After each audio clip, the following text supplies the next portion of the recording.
Ongole YCP జిల్లా కార్యాలయంలో ఉధృత పరిస్థితులు చోటు చేసుకున్నాయి. దివంగత ముఖ్యమంత్రి వైఎస్ రాజశేఖర రెడ్డి జయంతి కార్యక్రమం సందర్భంగా నాయకుల మధ్య వివాదం తలెత్తింది.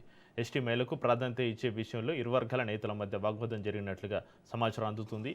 మాట పెరగడంతో పరిస్థితి తోపులాట వరకు వెళ్ళిందని తెలుస్తోంది. ఈ క్రమంలో ఎస్టీ మహిళపైన దాడి జరిగిందంటూ ఆరోపణలు వినిపిస్తున్నాయి. అయితే అక్కడ ఉన్న కార్యకర్తలు జోక్యం చేసుకోవడంతో పరిస్థితి అదుపులోకి వచ్చింది.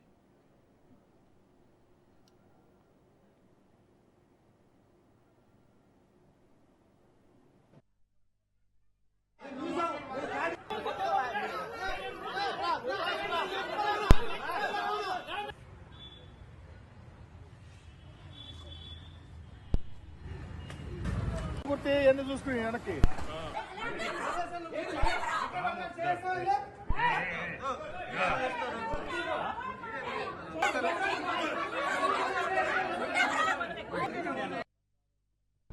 గోనెల మేరీ కుమారి అనే అమ్మాయి వచ్చి నా ముందుకు నిలబడిపోయి అమ్మాయి హీల్స్ వేసుకొని ఉంది. కాలు తొక్కేసేసరికి నేను కొంచెం ముందుకి పొట్టతో తోసా అమ్మని. అయితే అక్కడ అయిపోయింది. అమ్మాయి ఏంది తోస్తున్నామని పక్కకి వెళ్ళిపోయింది. సరే వెళ్ళిపోయింది, అయిపోయింది. మేము పక్కన నిలబడ్డాం. నన్ను పక్కన నిలబడి ఉన్న దాన్ని వచ్చి భుజం మీద చెయ్యేసి నెడుతూ ఏంది నెడుతున్నావు, ఏంది గదుంతున్నావు, తోస్తున్నావు అని చెప్పానని మాట్లాడుతుంది. నెట్టక నువ్వు కాలు తొక్కేస్తుంటే చూస్తూ ఉండాలా అని చెప్పని నేను అన్నా. నేను నెడితే నేను గుద్దితే వాళ్ళంత దూరాన పడతావు అని చెప్పానని అమ్మాయి మాట్లాడింది.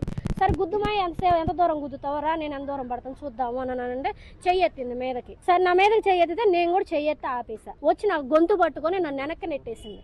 అది నెట్టేసేసరికి నాకు కోపం వచ్చి నేను కూడా గొంతు పట్టుకున్నా. ఇప్పుడు ఒక ఆడపిల్లలు మేమిద్దరం ఇష్యూ జరుగుతున్నప్పుడు ఆమె భర్త ఇన్వాల్వ్ అవ్వచ్చా? ఇప్పుడు పార్టీ ఆఫీసులో నేను ఏదైనా తప్పు చేసినా, అమ్మాయి ఏదైనా తప్పు చేసినా పార్టీ పెద్దలు దాన్ని సరిచేస్తారు.